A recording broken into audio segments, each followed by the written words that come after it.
1900 nasce no sertão da Bahia um menino que viria a ser um dos maiores defensores da educação pública no Brasil. Alguém que pensou numa escola nova e solidária e que iria além dos interesses das classes. Anísio Teixeira. Sua atuação na política educacional foi marcante desde a década de 20. Após a Primeira Grande Guerra, crescia o entusiasmo pelo ensino, motivado pelas mudanças sociais vindas com a industrialização, urbanização e exigências do desenvolvimento. O analfabetismo se estendia a 80% dos brasileiros. Foi nessa época que Anísio se decidiu pela educação, principalmente depois de conhecer as ideias do filósofo americano John Dewey. Hoje, 12 de julho, comemoramos o centenário de seu nascimento. Para conhecermos um pouco da trajetória desse grande educador e político, vamos assistir ao documentário Anísio Teixeira.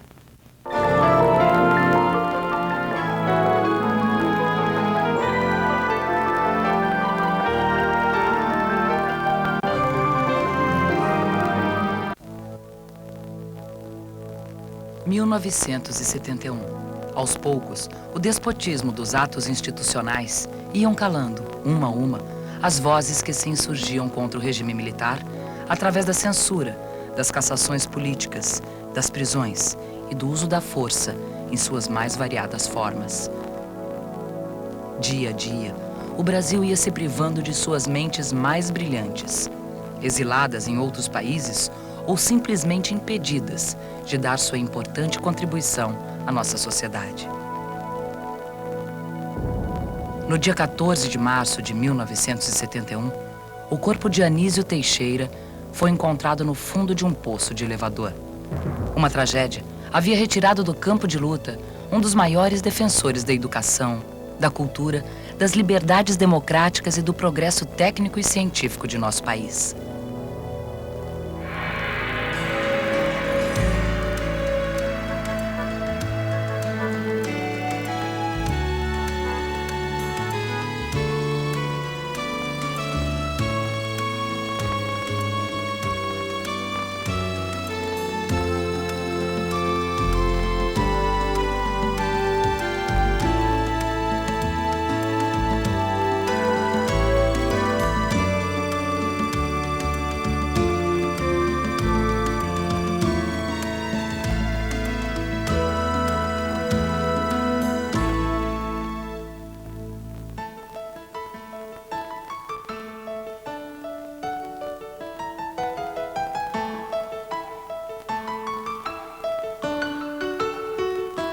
Em 12 de julho de 1900, nasceu Anísio Spínola Teixeira, filho de Ana de Souza Spínola e Deocleciano Pires Teixeira. No amplo sobrado da Praça da Catedral, em Caetité, passou os primeiros anos de vida.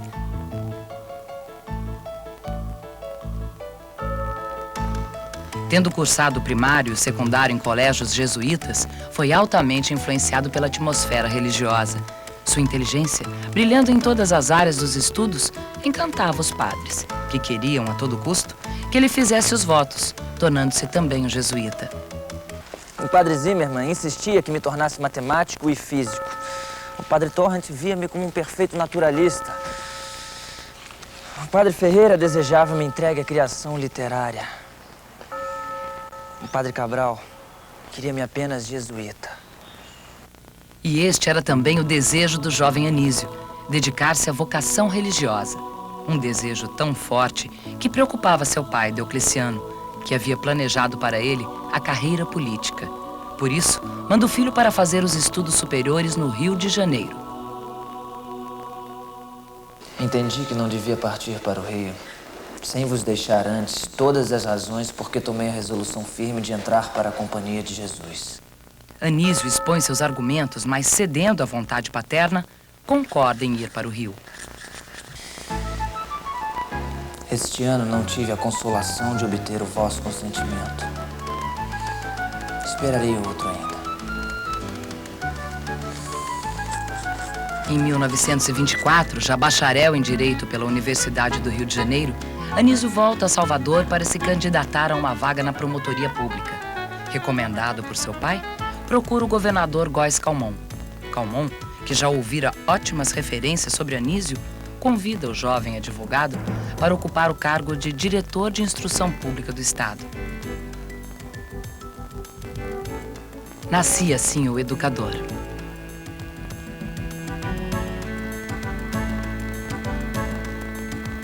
Disposto a inovar e reformar, Anísio elaborou um amplo projeto para modernizar e ampliar o ensino na Bahia.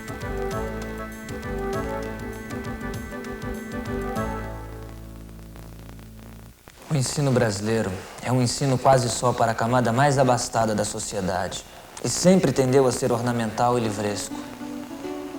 Anísio tinha uma preocupação constante com todos os níveis de ensino, dando prioridade à educação básica e à formação de professores. Já nessa época, para Anísio, a educação primária era a tarefa dos municípios.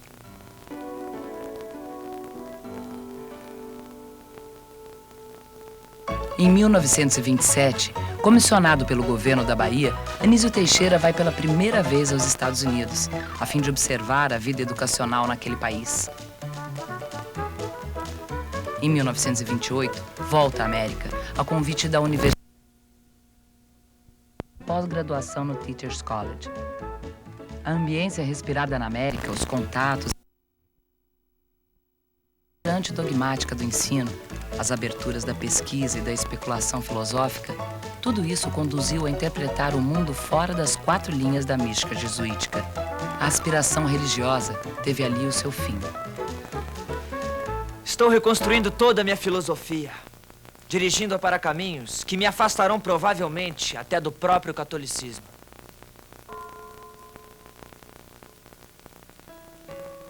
Em 1931, de volta ao Rio de Janeiro, Anísio fica noivo de Emília Teles Ferreira, Emilinha, moça que havia conhecido pouco tempo antes na Bahia. Querida, de propósito lhe escrevo neste papel transparente e leve. Vou daqui a pouco mandá-lo pelos ares para você. Quero assim leve e ligeiro, para dar-me a impressão de que é um pouco de asa, um pouco de espírito, um pouco de coração que lhe mando nesta tarde. Em maio do ano seguinte, casaram-se. E na agitação da capital da República, Anísio faz amigos que vão acompanhá-lo em sua vida e sua luta nos anos seguintes. Entre eles, Villa-Lobos, Monteiro Lobato, que Anísio conhecera nos Estados Unidos, e Fernando de Azevedo, um dos maiores educadores e estudiosos da cultura brasileira.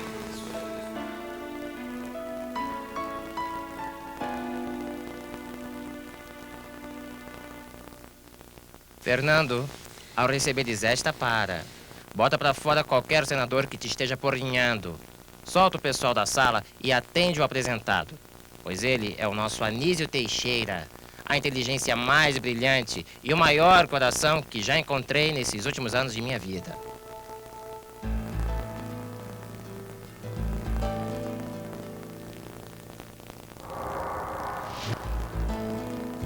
A Revolução de 30 parecia trazer um ambiente propício à renovação.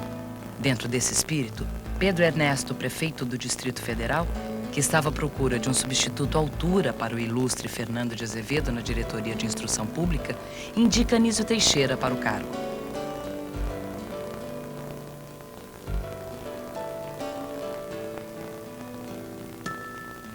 Novas ideias sobre educação germinavam desde a década de 20, influenciada por correntes americanas e europeias. A Associação Brasileira de Educação, ABE, criada em 1924, abrigava grupos das mais variadas tendências e, desde o seu início, foi marcada por uma forte disputa entre os católicos tradicionais e os progressistas da educação. Os progressistas defendiam a implantação de uma escola para todos, ministrada pelo Estado, desvinculada de controle de ordens religiosas e sem ensino religioso. Por outro lado, uma parte dos católicos defendia a volta do ensino religioso nas escolas públicas. Eles queriam recuperar a influência na condução intelectual e moral da nação, perdida desde os primeiros anos da República.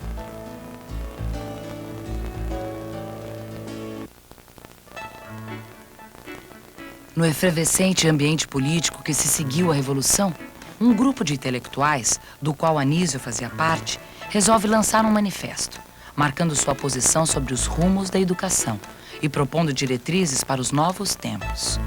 O Manifesto dos Pioneiros da Educação Nova, assinado em 1932, foi um divisor de águas entre educadores progressistas e conservadores. O manifesto preconizava a educação pública, universal, gratuita, obrigatória e laica. Pública, porque era administrada pelo Estado. Universal significava a mesma educação básica para todos. Gratuita, porque só assim todos teriam acesso ao mesmo tipo de educação. E laica, porque não privilegiaria nenhuma religião. Mas Anísio prossegue seu trabalho. Em 1932, funda o Instituto de Educação, que passa a formar os professores para a escola pública e parte, então, para o que seria o seu grande projeto, a implantação e organização da Universidade do Distrito Federal, a UDF. A Universidade do Distrito Federal começa a funcionar em julho de 1935, nas dependências do Instituto de Educação. Apesar das reações, Anísio consegue promover uma reforma total no ensino no Distrito Federal, implantando as bases para um plano de educação integral. Mas em novembro, com a intentona comunista, é decretada a intervenção no Distrito Federal. O país fica irremediavelmente dividido. Quem não era integralista via-se acusado de comunista. Diante de tal quadro, os ataques a Anísio se intensificam e, sem outros argumentos para combatê-lo, acusam-no de esquerdista. Procurei, durante perto de 5 anos, elevar a educação à categoria de maior problema político brasileiro. Dar-lhe base técnica e científica e inspirar-lhe o propósito de ser adequada, prática e eficiente, ao invés de ser acadêmica, verbal e abstrata.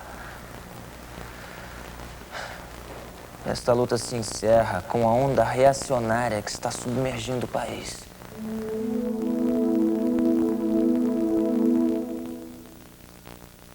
Perseguido, ameaçado de prisão, Anísio vai se refugiar no interior da Bahia, próximo à sua terra natal. No fundo deste sertão, o silêncio nos torna humildes e pequenos. Mata o tempo com caças e vaquejadas.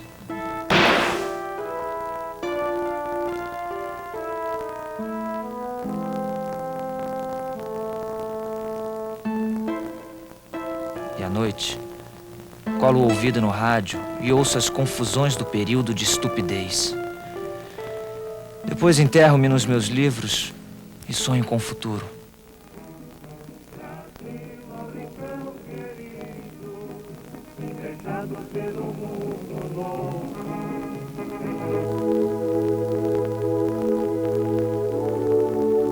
Dedica-se então a traduzir obras para a Editora Nacional. É também neste período que nascem seus filhos. Entregue à família. Sinto-me enternecido pela vida. Sou hoje um homem que pode se entusiasmar sem se cegar, que pode dar sem se perder, que pode ver o extraordinário sem esquecer o cotidiano.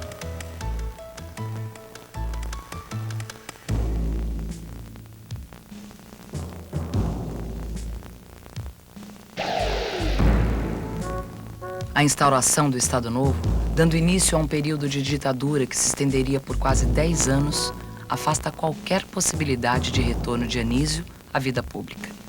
Ele vai, então, para Salvador e associa-se a seus irmãos, dedicando-se à mineração.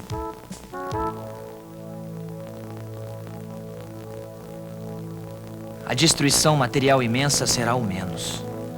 O pior é a sementeira do ódio. É o tipo de deterioração que uma catástrofe dessa natureza produz. Adeus jovialidade americana. Adeus saúde mental americana. Adeus delicados móveis morais. Adeus tudo que faz da civilização algo doce, calmo e pacífico. Mas se a guerra aumentava as angústias do humanista, ao mesmo tempo movimentava os negócios, nos quais ele mergulhava, tentando compensar suas decepções. Ando aqui procurando absorver-me em fazenda, bois e negócios. Mas a despeito do meu poder de adaptação, vou sentindo o cansaço de uma vida sem estímulos intelectuais, nem contatos inspiradores. O fato de Anísio Teixeira ter ficado anos no Brasil parado, afastado da ação pública, forçado a empregar seu gênio numa função de comércio, foi o que mais me deu a medida do fracasso que somos como povo e como país. Monteiro Lobato, Buenos Aires, 1946.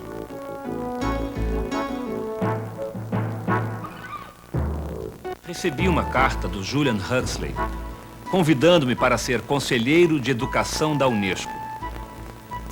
Depois de 10 anos de enxotamento no Brasil, ver-me feito conselheiro de uma universidade do mundo é francamente um milagre de conto da carochinha.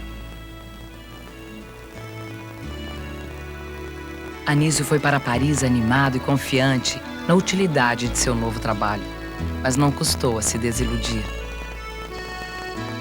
Caro Lobato, amar a Unesco é uma coisa e casar com ela, outra.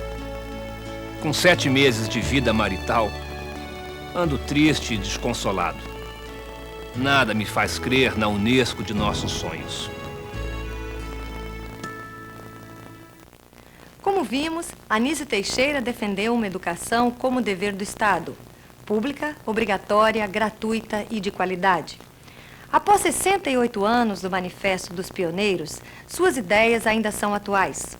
Esse documento, assinado por 26 educadores, foi um marco na reorganização da escola pública, valorizando um ensino integral voltado para socialização, preparação para o trabalho e cidadania. Esse pensamento inspirou, anos mais tarde, o educador Darcy Ribeiro na criação do CIEPS no Rio de Janeiro. Devido a pressões políticas, em 1937, Anísio se afasta da educação e se dedica a outras atividades, mas continua se correspondendo com os amigos. E foi um deles, Monteiro Lobato, que levou Anísio a retomar a vida pública. Mas isso é um assunto para o próximo bloco. Voltamos já.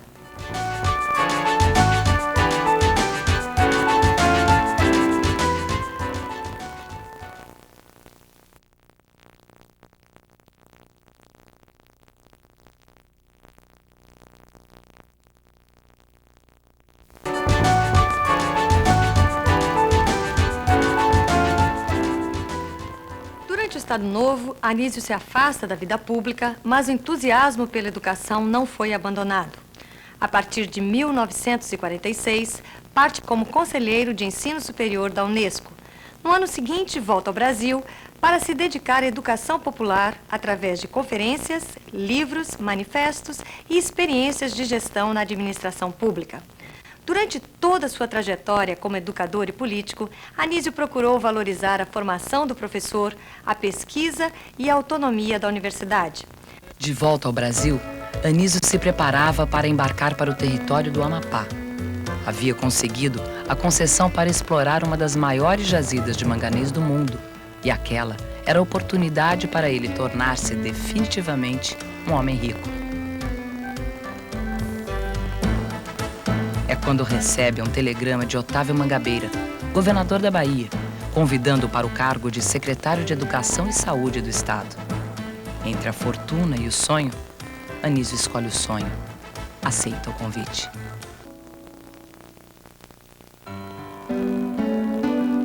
Fim do Estado Novo. Anísio, na Bahia, novamente como secretário de Educação, retoma a luta pela escola pública laica e obrigatória, ampliando as matrículas na escola elementar e duplicando o número de escolas. A formação e treinamento dos professores é novamente uma de suas prioridades. Como sempre, Anísio seria atacado. As principais acusações eram que toda a sua obra, além de visionária, era demasiado trabalhosa, demorada e cara. Não é visionária, é custosa e cara. Porque são custosos e caros os objetivos que visa. Não se pode fazer educação barata, como não se pode fazer uma guerra barata. Se é a nossa defesa que estamos construindo, o seu preço nunca será demasiado caro, pois não há preço para a sobrevivência. Só existirá uma democracia no Brasil quando se montar a máquina que prepara as democracias. E essa máquina é da escola pública. Mas sua obra mais exemplar foi a criação do Centro Educacional Carneiro Ribeiro, conhecido como Escola Parque, no qual coloca em prática os princípios educacionais que sempre defendeu. Neste Centro Popular de Educação, desejamos dar de novo à escola primária o seu dia letivo completo. Desejamos dar os seus 5 anos de curso, seus programas de leitura, aritmética e escrita, ciências físicas e sociais e mais, artes industriais, desenho, música, dança e educação. Desejamos que a escola eduque, forme hábitos, forme atitudes, cultive inspirações, prepare realmente a criança para a sua civilização. Além disso, desejamos que a escola dê saúde e alimente a criança, visto não ser possível educá-la no grau de desnutrição e abandono em que vive. A Escola Parque da Bahia foi inaugurada em 1950. A sua concepção de escola era tão inovadora que foi considerada um parâmetro internacional e divulgada pela Unesco em outros países.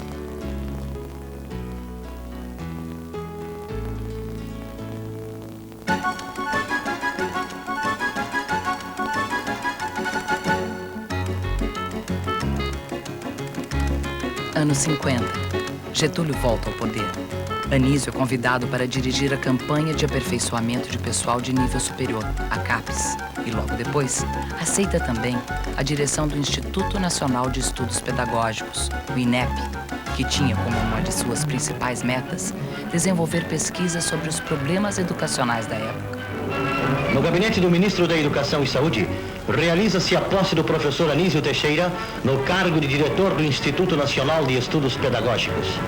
O novo diretor do INEP, em seu longo discurso, traça o programa que adotará para o bom êxito dos trabalhos que lhe estão afetos, dizendo em meio à sua oração: não podemos fazer escolas sem professores, e muito menos improvisá-los. Técnico dos mais renomados, o professor Anísio Teixeira promete realizar o máximo a fim de que o Instituto Nacional de Estudos Pedagógicos atinja com brilho e segurança sua finalidade.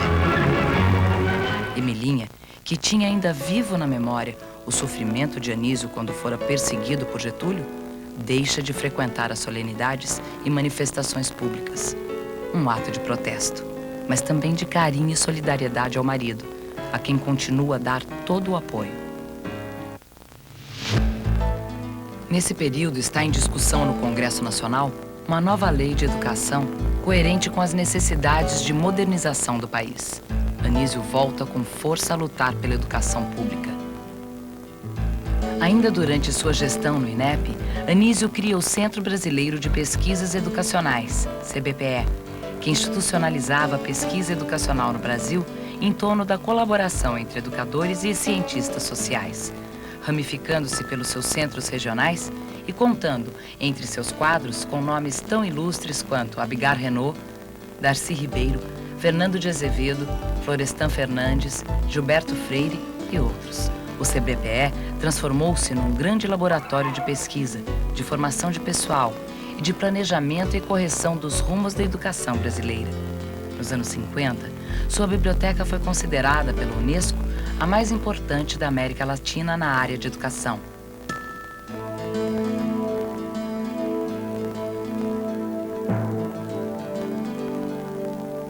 Com a morte de Getúlio e após a eleição de Juscelino Kubitschek, o país vive um período de normalidade democrática e otimismo. Amigo ouvinte, aqui fala o repórter Esso, testemunho ocular da história. Novamente, se mobilizam políticos, intelectuais e educadores em torno da Lei de Diretrizes e Bases da Educação, que tramitava no Congresso Nacional desde 1948. E, novamente, acirram-se as disputas entre progressistas e setores católicos sobre a questão do direito à educação.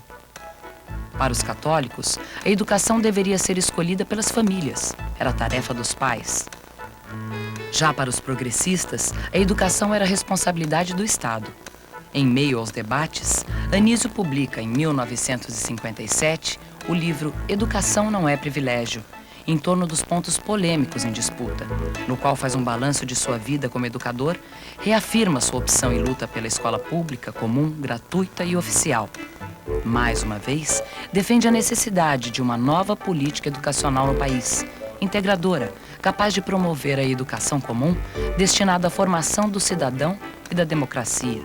Anísio é violentamente atacado na imprensa, principalmente nos artigos escritos por Carlos Lacerda e Gustavo Corsão.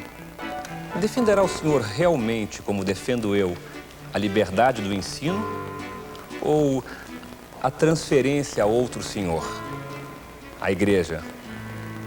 Em 1958, bispos e arcebispos do Rio Grande do Sul insurgem-se contra Anísio, por considerarem a escola pública e comum, amplamente caracterizada no livro Educação Não é Privilégio, um caminho aberto para o comunismo. Redigem, então, um manifesto, atacando suas ideias e, por fim, pedindo que o demitam. Era a velha guerra dos partidários da escola particular contra a escola pública, das escolas religiosas contra a escola laica. Já é dado como certo o seu afastamento do cargo quando uma reação surpreendente vem mudar o rumo das coisas. Manifestos de centenas de professores, moções firmadas por dezenas de instituições das mais prestigiosas, abaixo-assinados de cientistas do maior renome, de escritores e intelectuais nacionais mais representativos, inclusive católicos, foram endereçados à imprensa e ao governo. Inicia-se, então, na vida cultural brasileira, de um extremo a outro do país, um dos mais belos e eloquentes movimentos de solidariedade e protesto de que entre nós há memória. Solidariedade ao diretor do INEP e protesto veemente contra sua demissão. O presidente Juscelino decide manter Anísio no cargo. O movimento em seu apoio acabou unindo uma vez mais os educadores, que lançaram em seguida um importante documento, o Manifesto dos Educadores, que vinha assinado pelos nomes mais importantes ligados à educação no Brasil. Entre eles, o mais recente amigo e colaborador de Anísio, que iria acompanhá-lo nas próximas lutas, Darcy Ribeiro.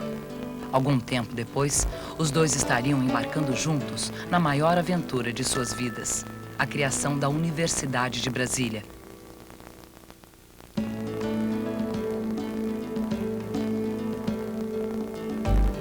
A ideia era fazer ali a melhor experiência educacional já empreendida na América Latina.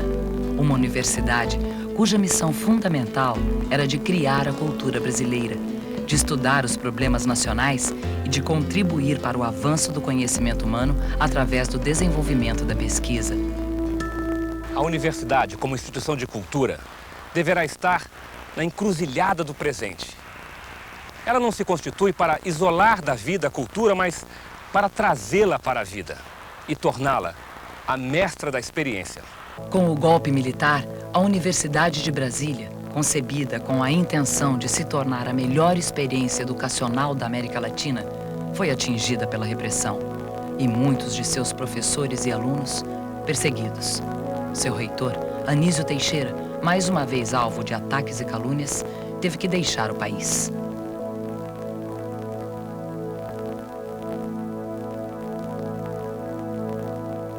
Anísio volta então à América, convidado pelas universidades de Colômbia e da Califórnia, onde é recebido com todas as honras.